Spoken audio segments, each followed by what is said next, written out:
I am Max. Rich, I am.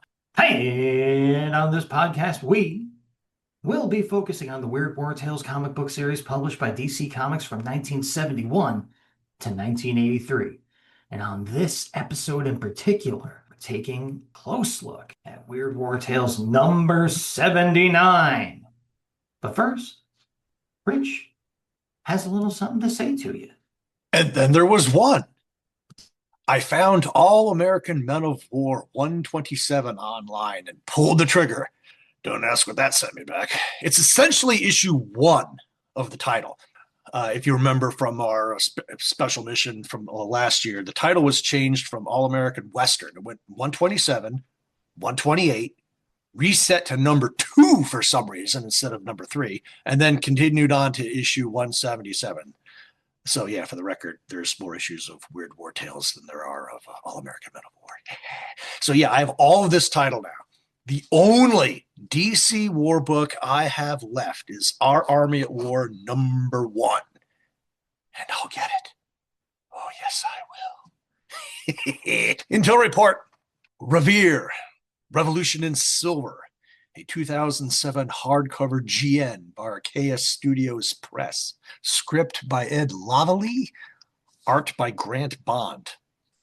When a supernatural killer stalks the townspeople of Boston, renowned silversmith and monster hunter Paul Revere is called in to fight the evil.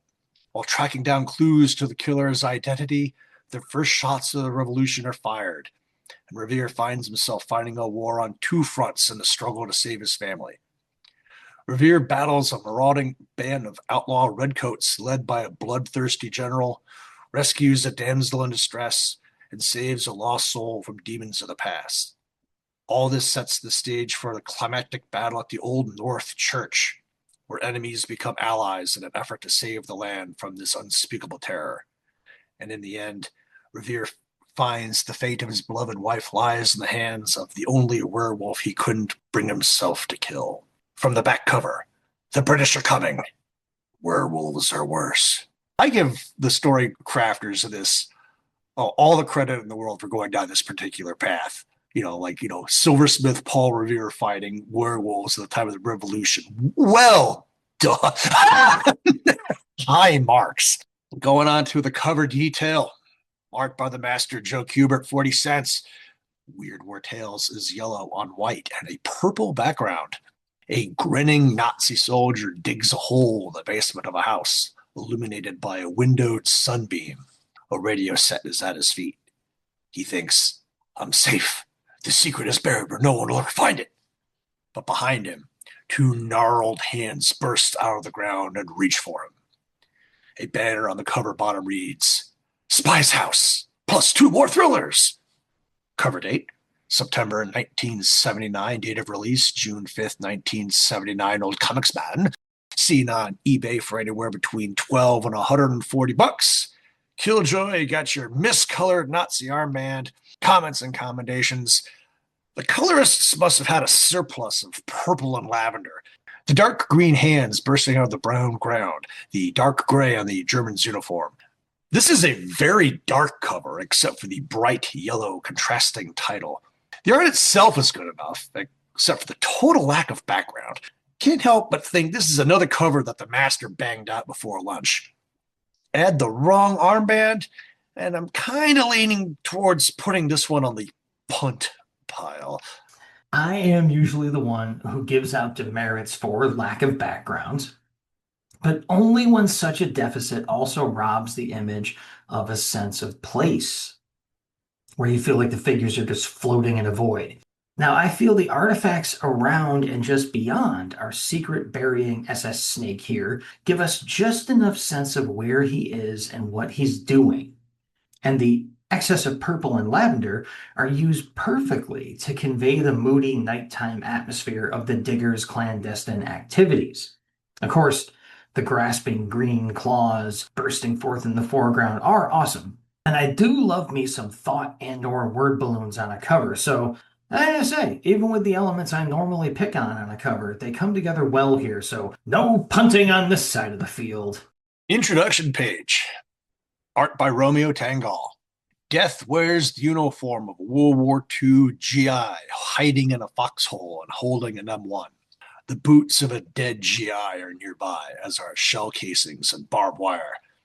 Planes drop bombs from overhead, and nearby explosions kill 5 more Americans.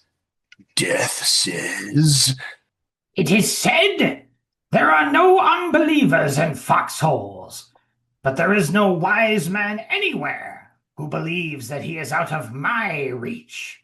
For I am death, the only winner of the weird war, and I alone feel comfortable here, for this is my territory. no killjoy, CNC. This is one of the better intros Tangal has done in a while. Death hunkered down in a bombardment. Smoke, shrapnel, bodies flying. Yellows, oranges, and blacks from the blast behind the stakes holding the barbed wire up. The dark brown earth in the foxhole, torn camouflage netting on Death's helmet. My only qualm is the phrase unbelievers in foxholes. The expression is atheists, or were they not allowed to use that word back then? Still, this is a stellar intro.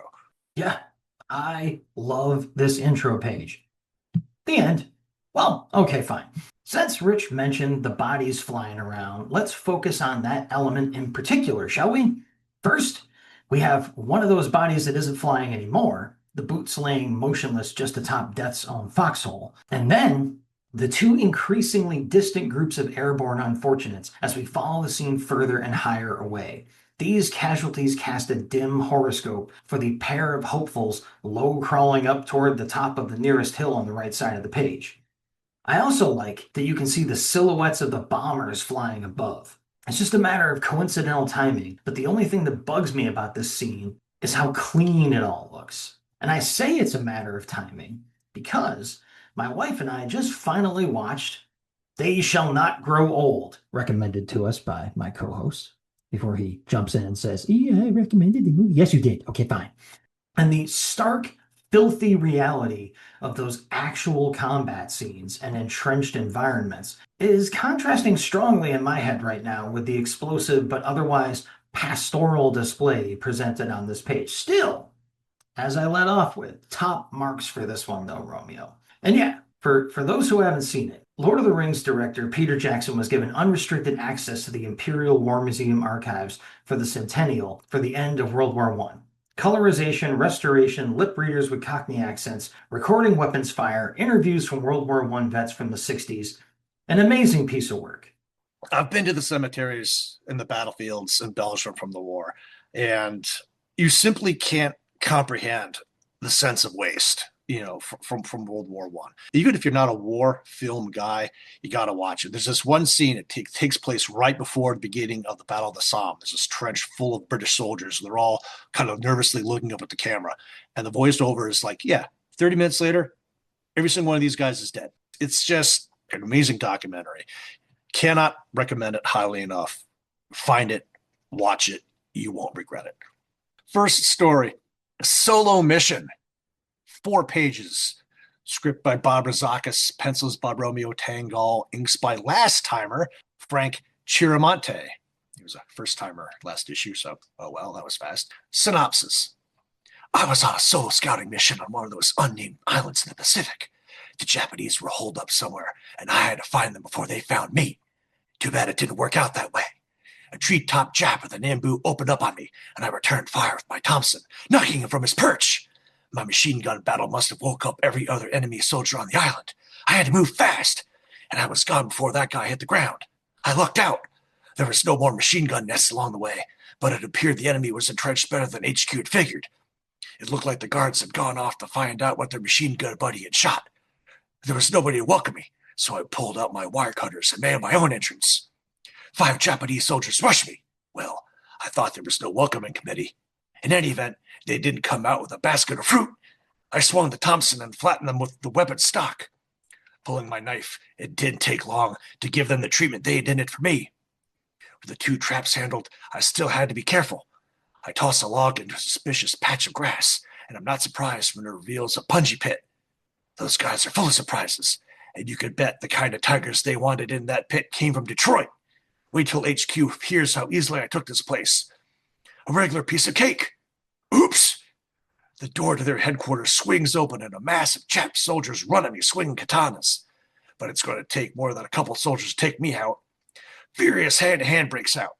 Even outnumbering me, they don't have a chance. I wipe my brow once the task is done. The boys at Baker Company are going to love bedding down in this place. Billy! Billy! Billy's head abruptly turns to his mother. She frowns, hands on her hips, staring down at her son laying under his father's desk, wearing his old helmet. How many times do I have to tell you not to play in Daddy's study? Just what are you doing? Oh, nothing. No Killjoy. CNC. I was going to tear this story to shreds until I got to the last page and realized something funny was going on. We've all done it as kids. Play soldier and win against impossible odds, usually without a scratch.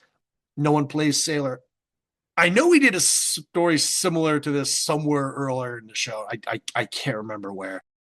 Like I just said, we met Frank Chermonti last issue, and here we say farewell. Quite literally. He died in January of 1983 at the age of 40, only months before WWT got canceled. And it's too bad we never got to see more of him because his stuff here is solid. I could pick out a panel on each page of this, and will. He takes Tangal's pencils and really makes the art his own. The splash panel of our hero coming under fire in the jungle, the detail work on the gear, the vegetation, the last panel on page 2, or when my first feelers of WTF originally came up, of our hero swinging his Thompson like a club and clobbering 5 shaved-headed Japanese soldiers instead of, just shooting them. Cartoon pain stars, elbows hitting other people in the face and stunning them. Panel 1 of the next page, finishing off a Japanese soldier with a knife, the struggling hand in the foreground. Rosakis writes in the classic overdramatic 50s style. You could bet the kind of tigers they wanted in that pit came from Detroit. Nice! Loved that. The narration did 95% of the script writing for me. And the finisher, the first 4 panels of page 4, panel and panel, going full Captain America on the Japanese. 12-1 odds, more pain stars, dramatic swing arcs, bumps on the heads of the Japanese soldiers, standing victorious on a pile of dead and dazed enemy before reality comes crashing in with Mom's scolding voice. Not weird at all, but come on. For nostalgia alone, this is an easy win. Yeah, as Rich alluded to, the very act of reading a story like this for review purposes changes a lot about the experience for sure. At first, you're sitting there like, unnamed island? Why is that guy smiling when he was just shot out of a tree? And wait, is this Steve Rogers? Not to mention the tonal shifts, like going from inflicting, as Rich mentioned, cartoon pain stars in one panel, and then grimly knifing a downed enemy to death in the next. The pacing works perfectly, though, because right about exactly when you can't stands no more, the jig is up and all is forgiven. It's an old trick, sure, but it's done just about as well as it can be done right here in these 4 pages. Setting all that aside, as Rich mentioned, the work on display is pretty great too. That's that excellent splash panel, but it deserves another mention for sure. That bears repeating. That splash panel is great. The art is pretty much uniformly top-notch throughout, and I particularly appreciate the well-placed pop-out panels on pages 3 and 4. The transition to the domestic reality of our hero's house was handled really well in panels 3 and 4 of the final page. And in the final panel of that story, I was interested in the choice of decor. There's a Buddha on the bookshelf, and 2 of the posters hanging on the wall seem to have some Asian-style lettering on. Considering who little Billy just spent all these pages slaughtering, well, you wonder what stories Daddy is telling his son when Mama's not around. There's no host, there's a lazy logo, but I end up not caring so much. This was really fun stuff. Let's see how we do with the second story, which is entitled The gods themselves. It's a seven-pager. Script is by our buddy J.M. DeMatteis. Art by long overdue and returning to the show, a favorite of the podcast, Jess Jodleman. Yes, folks, he returneth. Synopsis for the gods themselves, which Jodleman is probably one of the pantheon for this show, goes a little something like this. Marcus Borellus commands a Roman trireme, and his friend Claudius vents his frustration. We've been lost in this blasted fog for days, cut off from the rest of the fleet. I tell you, we have been cursed by the gods. We'll not see Rome again ever. That's all I ever hear from you and the fools on board this ship. When will you learn, old friend, that there are no gods or demons that manipulate man's fate? Man is alone on this earth, to live and die on his own power. To believe in gods is to admit you are nothing more than a frightened child who cannot face life's grim realities.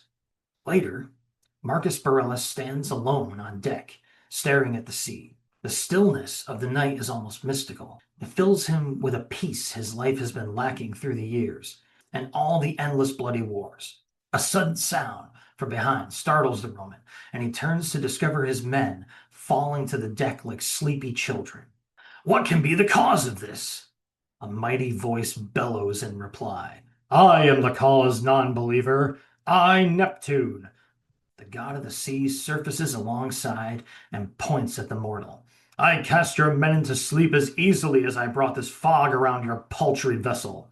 You must learn, Marcus Borellus, to fear and respect the gods you so casually mock and deny. If you wish your men to live and see home, you must do my bidding. Face and defeat an army of my creatures. If not, you and all your crew shall perish. You claim to be a god. I say you're a dream that I'm having. A very absurd dream. But I'll tell you what, God, I accept your challenge. Good. Then let us begin. Neptune raises his arms, and there's an instant of icy cold, followed by blackness. The Roman wakes to find his armor gone. He wears a toga and stands in a small boat. In Caesar's name, this dream gets more interesting by the minute. What have we here? A trident and a net. A gift from the gods, no doubt. Neptune's face appears in the water. You'll cease your joking when the combat begins, upstart. The gods love surprises. We love to see mortals taken completely unawares. On cue, a merman bursts from the scene through Neptune's face and seizes Marcus Borellus by the throat. The Roman pulls his sword and runs the beast through. A merman, eh? My imagination is more vivid than I thought. Let's see if I fight as well asleep as I do awake. Come on, you scaly figments of imagination, where's your pluck? A half dozen more of them swarm his craft, and the Roman fights them off. So, you still believe this is all a dream? Neptune asks. Yes, and it's a dream that's getting very boring. If you were really Neptune, you'd certainly come up with something better than those ineffectual mermen. As if on cue, a massive sea serpent suddenly surfaces directly under the boat and sends Marcus flying. Perhaps you'll like this better. Sea monsters! Now that's more like it. I used to have horrible nightmares about those devils when I was a small boy. Marcus rams his trident into the beast's eye and kills it. Another one, with the head of a lion, bursts from the sea and bites the Roman across his midsection. Marcus Borellus screams in pain. No! I will not die like this. After all the valiant battles, I will not die in the jaws of such a monstrosity. The trident flashes again, and the beast vanishes. The face of Neptune appears in the water once more as the Roman swims back to his craft. You cried that you did not want to die. Do you then admit that this is not a dream, but reality? My mind denies it, but my wounds speak more eloquently. I believe you, Neptune, but I will not worship you. Your arrogance is almost admirable, Marcus Borellus, but you must learn humility. You must learn to serve. There is one final danger you must face that may yet bring you to wisdom. Behold, Neptune's demons. A dozen demons riding dolphins break the surface and surge toward Marcus. I admit that there is fear in my heart, Neptune, for these creatures look like death itself. But even my fear won't make me call out to you and your fellow gods for aid. If I am to die, I will die as a man, alone and proud. So send forth your demons, Neptune, and I'll send every last one back to whatever hell spawned them. Using sword, net, and trident, Marcus Bareilles battles the attacking demons. When his boat sinks, he hops onto the back of a dolphin and continues to fight. I'll prove that a free man is better than a god's pawn any time. Do you hear me, monsters? I am no puppet on a deity's string. Suddenly, the sea is quiet. The demons are gone. The Roman rides the dolphin up to Neptune. All right, God, what's next? There is no more. You have won. The curse is lifted, and your men shall find their way home. But you are a special one, Marcus Bareilles, a rare breed. Neptune must have you for his own. A massive wave buries the Roman as he starts to protest, and he finds himself back aboard his ship, wearing his armor as the sun rises. Claudius laughs. You were right. The way to Rome is clear. The fog is gone. There was no curse. It's like you said. There are no gods. Just man and his universe locked in eternal struggle. But Marcus Bareilles has a vacant look in his eye. Without a word, he falls forward, goes overboard.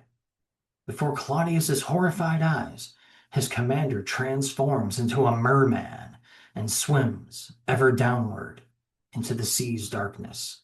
Neptune waits, and when he calls, all men must answer. No Killjoy. CNC. Another 7-page story that takes up to 13 pages in the book, thanks to ad placement. God damn, we missed you, JJ. Right from go, we get an awesome armored death in Roman gear giving us our intro. Just sitting there holding a sword. Our angry Neptune on page 2, panel 4 is real good also. Extreme close-up with the pointed finger. Then the broken border sword swing on the last panel of page 3. Marcus Bareilles' muscles, the scales on the merman, splashing water. Panel 3, page 4 of the sea serpent getting a fork in the eye has more broken border magic. And come on, the panels of the demons riding dolphins, page 5, panel 3, are worth the price of the whole comic. And the research she did on a trireme on the first panel of page 7. Dang, 2 thumbs up. Thank you, JMD, for giving JJ something to sink his teeth into. Totally worth the wait. Spoiler, Jodleman returns next-ish. Yeah, I'm so glad that you let me know that ahead of time, that he's coming back next issue. And while you were reading your part, I remembered something I thought of while I was reading the story, but I forgot until just now. When Neptune is pointing the finger and he's all mad and everything, it reminded me of Death from the Meaning of Life movie. It was like, well, you're dead now, so shut up. It's like another person who doesn't believe in this godlike being before him. And I actually thought of that moment when I saw that panel. I forgot to put it in the script. Yeah, we've got a JMD story here that very much deals with his usual metaphysical themes, but a little more smoothly than a couple of previous efforts. And I think that's because he got a 7-page story here, so he could work things in a little better than he had been given a chance to previously. Now, as you just heard, Rich had plenty of art call-outs covered, and Jodleman deserves them all. But let me just mention and or reiterate one specific quality of Gentleman Jess's work here. All of his panels are pretty much filled with rendering of some kind, be it cross-hatching, swirling water, multiple figures, or other elements. The panels are packed solid, but not once do things feel crowded or confusing. He's able to pack in detail without sacrificing storytelling. It's a rare thing. You can have hyper-detailed artists that the drawings look great, but the story is something that you really have to go back and read a few times to sort it all out. Not here. So as for the story itself that I'm talking about, I felt right at home with our secular soldier. Because I'm very much of the opinion that he is on gods and supernatural beings and whatnot. It was a nice change to see a character from these times who wasn't just an automatic true believer in the myths and legends of their time. And when he does have to finally admit that he might very well be at the mercy of a so-called god, Marcus does so within the jaws of what I can only assume must be the leonine representative of the three-headed chimera, the sea monster that attacked beforehand, or beforehead, could have just been the snakehead part of that creature. And well, perhaps the final remaining goat-like noggin of the chimera had called in sick that day. But it's a story about Greek gods, and you have a snake head and a lion head. I was waiting for the goat head to pop up, and it just didn't. 7-page limit. I also liked how, as Rich very deservedly mentioned, Marcus had commandeered one of the demon dolphins in panel 2 of page 6. Thanks for the ride, seaweed suckers. It's just a kick-ass battle. This is pure comics, that demon battle with the possessed monstrous looking porpoises. Just who would have thought you could draw dolphins to look so menacing? Very cool stuff. The ending of the story was also well in line with the self-serving capriciousness of the Greek/Roman gods. Even when you win in a game against them in those stories, you don't.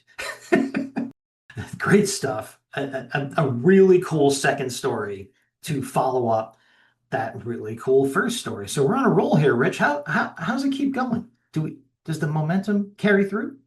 Spy's House. 5 pages, script by the aforementioned Bob Zakis. First original art in the series by last timer Jerry Grandinetti.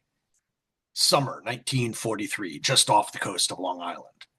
A lone man rows away from a German U-boat under a full moon and comes ashore undetected. But the morning after his secretive landing, Hans Dietrich's arrival in the town of South Mauritius does not go unnoticed. But suspicions melt away as his story gets out. So you were wounded defending our country, eh, boy? Balding real estate attorney Harold Masters smiles and shakes his hand. Well, I'm sure we could find you a suitable place for a patriot. Dietrich smiles back as he thinks, the gullible fools. All it took was a cane and a 40 limp to convince them that I'm Henry Davis, American soldier. They go inside the real estate office and continue their conversation. I understand that there is a house on the beach available. I saw it all boarded up down at the end of Shore Road. You mean Spy's house? How appropriate, Dietrich muses. That house was built on an old Massaquan Indian burial ground where the settlers of the area were once caught spying on the native rituals. The Indians were so angered that they massacred the settlers. After the colonial soldiers wiped out the Massaquan, a house was built on the site. It was soon destroyed, the inhabitants killed, and legend says that it was Indian spirits who came back and avenged themselves, reclaiming their burial ground. There have been a succession of houses built there, and each occupancy has ended in tragedy. The family that built the current house never even moved in.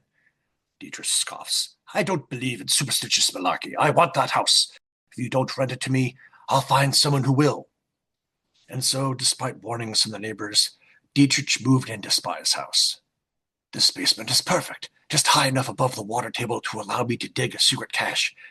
I'll be able to stash my radio equipment here, though I have no fear of interference by the townspeople. The superstitious fools dare not approach this haunted house. He laughs when he uncovers a human skull. Ha ha! One of the Indians, no doubt. The townspeople would tremble in fear if they saw it, say I'm doomed. During the next few weeks, Dietrich carries out a number of spy missions for the German government, until one dark afternoon, Elvie, one of his neighbors, pays him a visit.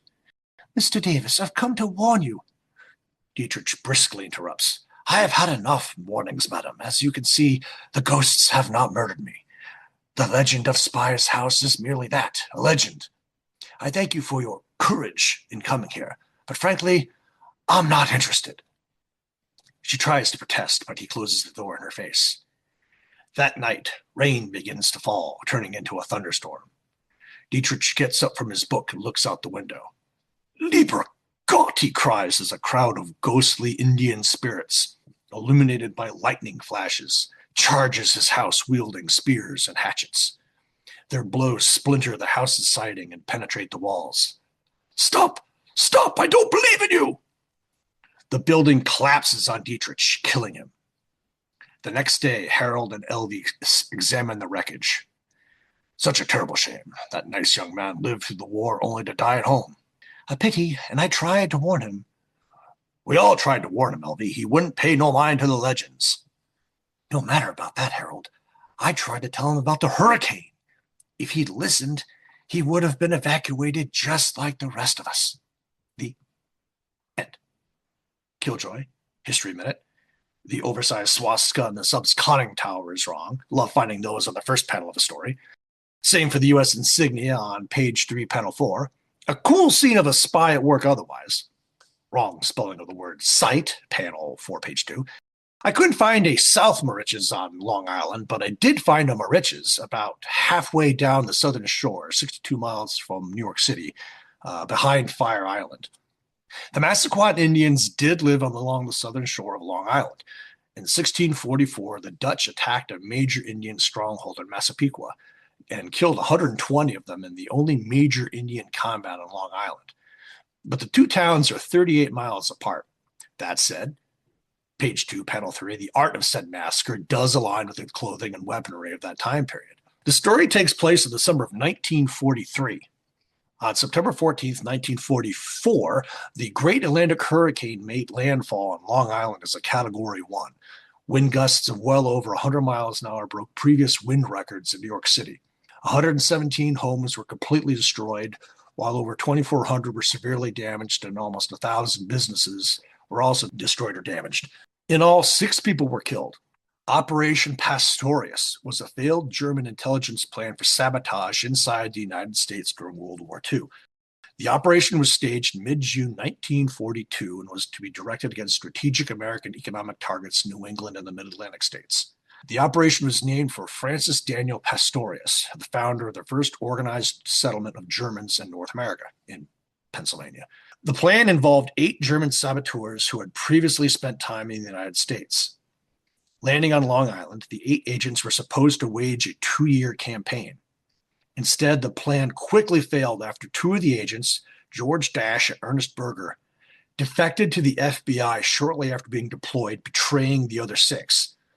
A military tribunal whose constitutionality was challenged to the Supreme Court in ex parte Curran sentenced all 8 to death later that year. President Franklin Roosevelt commuted the sentences of Dash and Berger, while the other 6 were executed by electric chair. In 1948, Dash and Berger were granted executive clemency by President Harry Truman, conditional on their permanent deportation to the American occupation zone in Germany. And it's stories like this that further serve to remind you just how crazy lucky we were during World War II and how few people in this country appreciate that fact. Only 0.4% of all U.S. casualties in war were civilians. Rounding up, compare those civilian casualties to 17% in the UK, 38% in Germany, 55% in the Soviet Union, 80% in China, 96% in Poland, and you start getting the idea. Those oceans aren't going to protect us in the next World War. It seems like we won't have to wait long to find out. All right, so on that sunny note, I'll kick off comments and commendations for Spy's House. Now, I know I'm one to talk, what with my Homerism for the likes of Frank Robbins and Rick Estrada and the like. But something is just off about the drawings of most of the human characters in this story. Check out the hands on Hans in panel 3 of the opening page. And for that matter, the mug on him too. Heck, even his shirt would be hard to distinguish from the rest of his body if it weren't for the colorist's efforts. In the very next story panel, the purple behatted pedestrian, who will later be named as Elvie, practically looks like she'd be revealed as a Weeble Wobble. Age check. If the camera just pulled back a little further, you'd see she had like the rounded bottom and whatnot. Look up Weeble Wobbles, guys. Although I'm pretty sure everyone who listens to this show is of a certain age. Right? Over on the 5th panel of page 2, mild-mannered Harold suddenly looks like he's transforming into a demonic version of the Burgermeister Meisterburger from Santa Claus is Coming to Town, too. There are more examples of this sort of thing peppered about the story. But Grandinetti is a legend, and I don't actually enjoy dumping too much negativity on such rightfully esteemed members of the Comic Book Creators Hall of Fame. I really don't. There's plenty of proof of Jerry's bona fides, or bona fides, on display here as well. In fact, look no further than panel 3 of page, well, something, because I forgot to write it down. Um, with Harold's arm sweeping out to display the gruesome massacre he's describing to Hans. With panels 1, 2, and 4 of page 3, don't linger too long on Hans's shrunken head in panel 5, and the general clarity of storytelling throughout this tale. All right, so you can see Grandinay is talented in his depictions of the scenery, the layouts on the pages, all that. Every piece of the puzzle is here, except something's off with his people, man. I would think this was H.P. Lovecraft's The Dunwich Horror or something, where everyone's slowly turning into fish people, in various stages of transformation. It's just odd, all right? But as for the story itself, it's okay. I was at least amused by Harold's overly verbose for panel count and typo-ridden recounting of the massacre in panels 4 and 5 of page 2, reminding of the castles that kept falling into the swamp and Monty Python and the Holy Grail. This wasn't a bad five-pager, but it wasn't a really great one either, in my opinion. The last time we saw Grandinetti in this book was all the way back in the reprint issues. Issue 7's Legendary for Us, loosely based on the true story Flying Blind, which I got inker Joe Giella to sign at Trevicon a few years ago, which was reprinted for RMU War number 12 from 1953. His style has certainly changed in the 25 or so years that followed that, but he only did the pencils in issue 7 as compared to all of the art here. Check the album. I did most of my call-outs in the earlier segment, but I love the old house overlooking the ocean at night on page 3, panel 1. All of page 4, rain lashing the windows with a warm fire inside. Thunder and lightning, the shock on Dietrich's face seeing the Indians attacking his house. Toss in a cool history minute, and I dare say we have a winner. Yeah, I mean, I gotta mention because as I've established, I don't read the history minutes before we record at all, and all of the fact that so much of this actually lines up with real history, more or less, really elevates my appreciation of the story. Like the fact that the hurricane was a real thing, the Massaquan Indians, and the slaughter of said Indians was real. The fact that this lines up so well with real history kind of boosts my appreciation of the story. And yeah, I did get really hung up on Grandinetti's figure work, but the rest of it is great.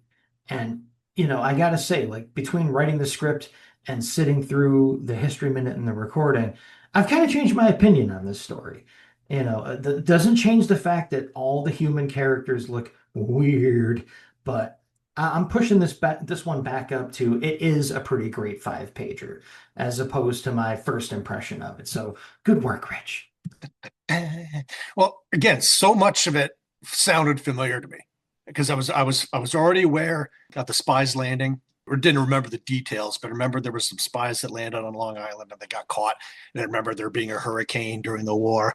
There was enough stuff going on that I remembered from previous readings of this or that I felt I could go out and fluff it up a little bit. So that worked out pretty well. I wasn't tracking the Indian massacres, but I found that too when I started doing the research. Don't let it go to your head. Choosing you as a co-host for this show is actually elevating my appreciation of the series, and I will never say that again. Moving on to APO, Weird War Tales. My missive is from longtime favorite of the show, John Elliott, 393 East 58th Street, Brooklyn, New York, 11203. And he says, Dear Paul, it seems that the only time I get motivated to write to Weird War Tales is when you feature book-length stories. Looking back through my collection of WWT the other day, I noticed that my second published letter to WWT commented on your first novel-length tale, long time gone since then. The Curse of Zopyrus was a fine contribution to the series. It lacked the extra dimension that I was hoping for from the extra pages, a leftover from the 50-cent issues, I assume, but had all the depth and richness I enjoy in your novels. Englehart captured the atmosphere of ancient Greece, and Patricio did a fine job illustrating the story. Both are to be commended, especially for making a comparatively simple story seem so busy and complex by the use of background. It was also nice to see George Evans doing a cover for Weird War Tales again. It's been much too long since George was a regular contributor to the magazine. As I've said so many times before, I love the novel length format for Weird War Tales, and your 10th effort in this direction convinces me once again that you should go full length more often. And the response was, we're fans of the form as well, John, and have several more novels on tap for the future. Michael Fleischer has finished a tale of Indian warfare that's out in the Philippines being illustrated right now, and Kerry Burkett's scripting a story set during the Crusades. Not to mention the 3 novel-length scripts waiting on our desk with a touch of an editorial blue pencil. At least one of these will see print in the next half dozen issues. By the way, your explanation guess about the extra pages in number 73 was correct. The story had been bought as a 25-pager for our 50-cent issues and was trimmed back to fit after it was drawn. PL. As we just said, our opinion of the last full-length Battle Tale was But as I mentioned before, I've been doing we have several issues scripted out, and we haven't gotten to the next full-length Battle Tale yet. The Michael Fleischer one about the Indian warfare, that's got some history to it. I remember that one. I'm not tracking the Crusades one mentally yet. We'll see what happens going forward. All right, so my spotlighted letter here kicks off like this. Dear Paul, Steve, and Ernesto, I do not usually buy Weird War Tales, but when I heard that my favorite writer, one Stephen K. Englehart, was back from Spain and making his return here, I just had to buy it. I was not disappointed. The Curse of Zopyrus was brilliant. The historical setting was beautifully played, and I was entranced by what seemed to be a straight Grecian legend until the very end. For a little while, you had me wondering if this wasn't actually a real story from ancient Greece. Ernesto must be complimented on his excellent art. If you ever do a series on ancient Greece, he's your man. I suspected the horse after the first death, but only in passing. When I noticed Damon was setting out with the same horse, I checked back and noticed Nichias rode a white horse. Don't ask how, but I mistook him for Diomedes. That dispelled my theory. So it came as rather a surprise when it was the horse, after all. At least Steve didn't drop any quote-unquote subtle clues. Not sure what's meant by that line, but okay. All in all, the drama was very powerful. A fitting return for a brilliant writer. And this letter comes from unsigned, but I'm saying it's Stephen K. Englehart, my favorite writer who just came back from Spain. How do you know that, buddy? Right? Supposedly from Schererville, Indiana, 46375. And the response from Paul goes like this.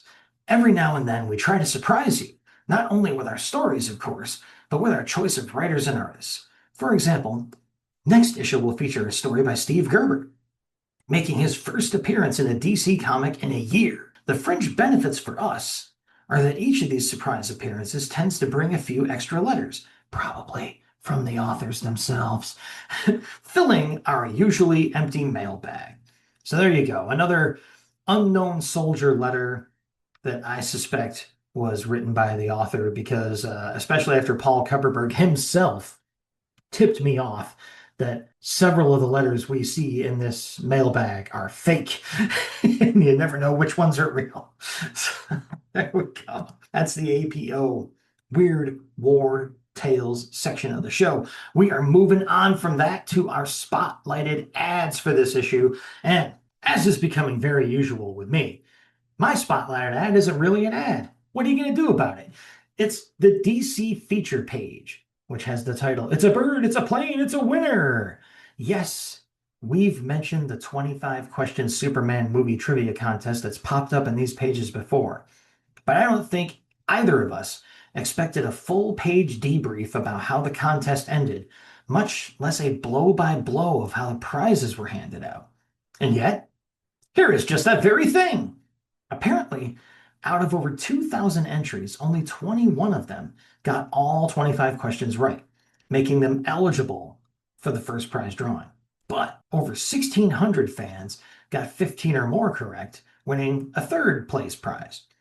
And a last minute stroke of luck, it was none other than Christoper Reeve himself who was available and pulled the name of the first prize winner, Darren Metzger, out of the box to award the number 6 walking cape from the film. After which the Superman actor then pulled 10 more of the 21 leading names, with each of them receiving an original page of Kurt Swan art, which I probably would have wanted more than the cape myself.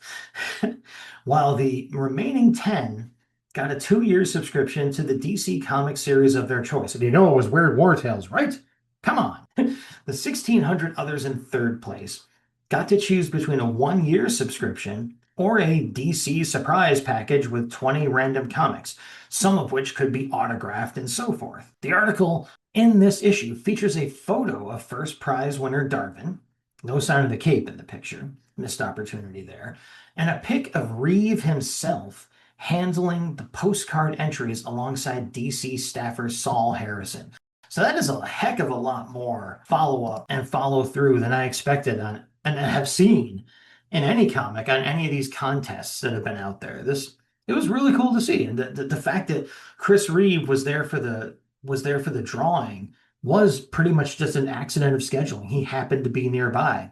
They were not counting on his participation, but when they found out he was nearby, they asked him, and he was like, "Oh yeah, absolutely," and showed up. So he just really was as nice as everyone wanted him to be, and it's cool to see him there with posing for a picture and yucking it up with some DC staffer guy. I thought that was, for me, the jump out thing of the issue, because I knew Rich had already picked this other one, which is a super cool house ad as well.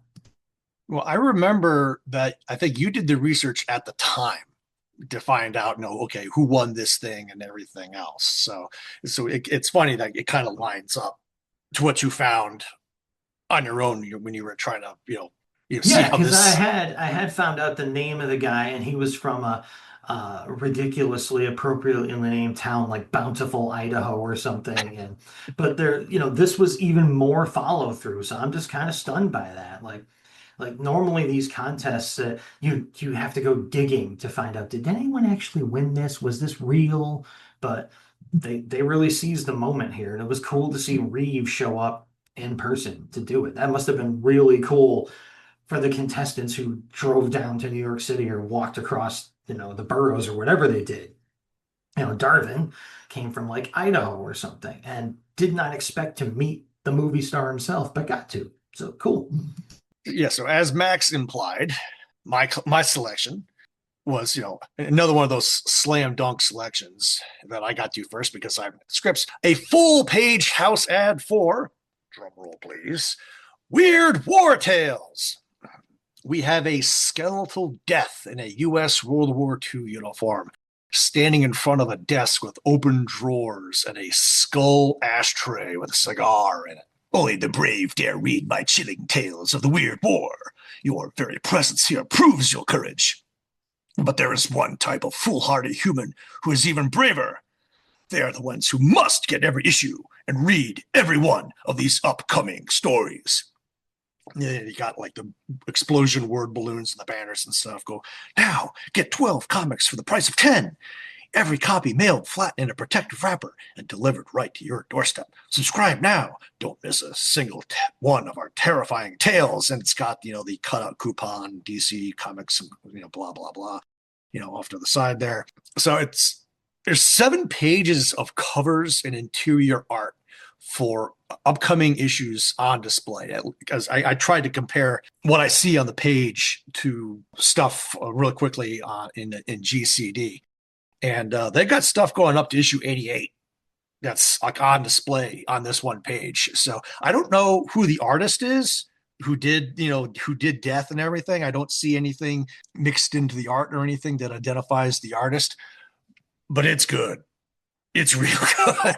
I really, really dig it. So Yeah, I was shocked by how cool the art was for a subscription ad. It's obviously not Joe Kubert, it's not his style exactly, but it's someone who's almost on par with that kind of skill. It's a really good subscription ad. It looks way better than it needs to.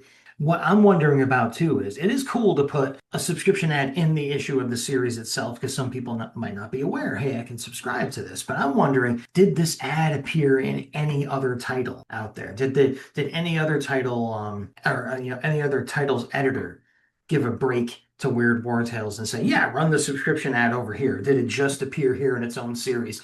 I have no way of finding out, but I do Well, I wonder. can certainly go diving into my books and just look for, other books from September 1979, October, November, and see if it pops up. I can't imagine that it doesn't.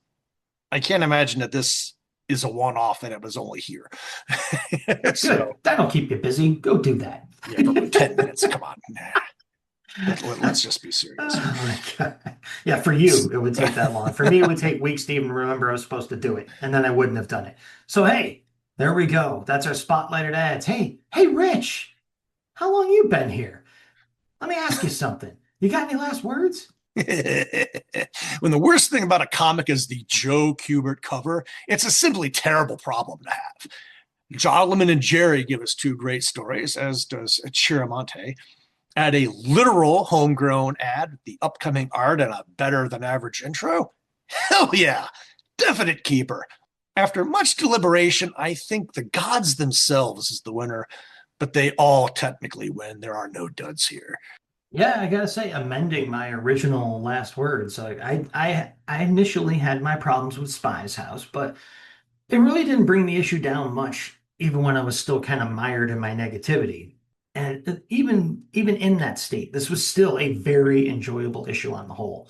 Sure, the gods win this one, rigged, but Solo Mission was a stronger contender than one might have thought. It was a close race for me, even with a 7-page story about the gods. I really liked how well Solo Mission worked, so I don't want to undermention that story. It really got the issue off to a great start and it was done really well. So close second place for me. All right, people, you made it. You made it through the show to the scuttlebutt. And I'm going to do a little faster run through my section than I usually do because you've heard it all before and Rich's part is better anyway. We're on Facebook. Guess what it's called? Weird Warriors Podcast. We're on redbubble.com. You can get merch. It's Weird Warriors Podcast. Look it up. We have an awesome logo. Get that merch, send a picture of it to the Facebook page by a Facebook Messenger. You can get a Sam Star. It's a kick-ass opportunity. Don't let it go to waste. We have a YouTube channel where I am slowly, but almost completely uploading our episodes to YouTube. Don't worry, you don't have to look at us. It's audio only with a picture of the comic cover. YouTube.com. Search for the Weird Warriors Podcast. We're there. Where are you? Come on. Come on over for a visit. What's the worst that could happen? All right, Rich, rest of the scuttlebutt. Yeah, right. Take it away. Yes, aka Free Plug Volume 9. Greenbush Out of Print Comics, Columbia Plaza, 501 Columbia Turnpike, Rensselaer, New York, 12144, greenbushcomics.com. This shop was born from one collector's passion for the genre, and they are happy to share it with the community. They have thousands of comics and routinely sell books from the Silver Age on up and occasionally some older. All books are bad, boarded, and in excellent condition, sold at very reasonable prices. One of the largest collections of out-of-print comics in the Capital District. Check them out on FB. And moving on, let voting for the 2026 listener-selected Intel Report Special Mission continue. The official selections: Fanboy 4, Luftwaffe 1946, Eden Frost, What If 71, Bombshells, Doctor Who, The 10th Doctor, 6 through 9, Kronos Commandos, We Stand on Guard, Cat Shit 1, The Dark and Bloody, Warbirds, Hellhunters, Super Soldier Man of War, Baltimore, Cold Dead War, The Crow Skinning the Wolves, Silver Lake, Alien Armageddon 1944, What Were They Thinking, and Earthdivers. Details in the Intel Report album. As always, if the fans decide to coordinate and select a book from outside of this time period, your wishes will be honored. Vote early, vote often on the FB page, or message us. Max hated What Were They Thinking, so let's all thumb the scale on that one, shall we? We'll keep the post of the selections pinned on the FB page for your convenience. So what's left? There's only one thing left. the teaser for our next episode. Weird War Tales number 80. Street Justice. Heads will roll. Don't mess with a woman's wedding date. And we had the long overdue return of two favorites of the show this time. How about the introductions of two legends to the show next time? Be there, be square, as the kids used to say. Yeah, like 100 years ago. So, oh my God, man. Yeah, I'll just mention that the crow skinning the wolves was really, really good. Okay? I'm not trying to influence anybody, but it was really, really good. Okay. So there you go. That's the teaser for the next episode. The next episode of what? Why, the next episode of this podcast. That's the Weird Warriors podcast. And who are you going to listen to on that podcast? You're going to listen to us, me and Rich. We're the Battling Bros. We're the Weird Warriors. And as I mentioned before, this is the Weird Warriors podcast. And that is also a podcast on which Rich and I promise to make war No more.